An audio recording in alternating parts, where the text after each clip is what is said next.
와도 예수님에게 붙어 있어야 합니다. 어떤 문제가 있어도 우리의 삶의 최고 우선순위는 예수님에게 붙어 있는 것입니다. 예수님께서 말씀하셨어요. 2절에서 물은 내게 붙어 있어 열매를 맺지 아니하는 가지는 붙어 있으면서도 열매를 맺지 못하는 가지가 있습니다. 이미 가지로서의 기능을 상실한 거죠.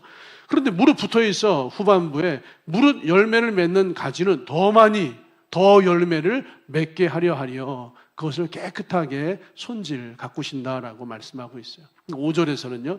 나는 포도나무요 너희는 가지라. 예수님은 포도나무시고 제자들은 가지. 예수님은 포도나무시고 성도 여러분은 가지라고 말씀하고 있습니다. 제자들이 꼭 기억해야 할 말씀이 있습니다.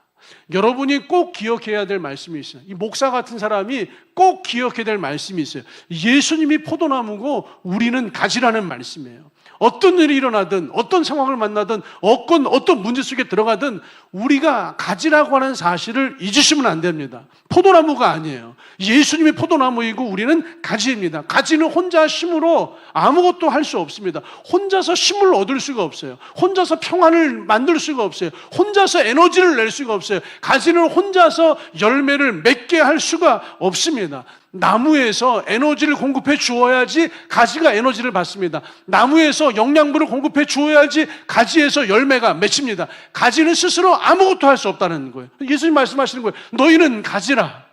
그런데 이 가지가 나무 몸통에 붙어 있으면 더 많은 열매를 맺게 하겠다는 거예요. 그래서 우리에게 중요한 건 예수님에게 붙어 있는 거예요.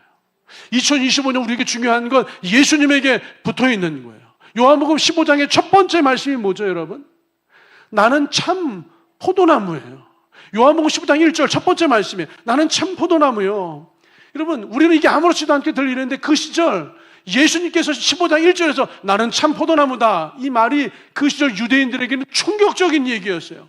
어떻게 예수님이 포도나무이고 우리가 가지일 수 있느냐 이거예요. 우리는 이게 아무렇지도 않아요. 너무 많이 들어왔기 때문에. 근데 그 당시에 유대인들은요. 포도나무를 이스라엘 백성이라고 생각하고 있었어요. 구약 창세기부터 말라기까지 구약 성경에서는요.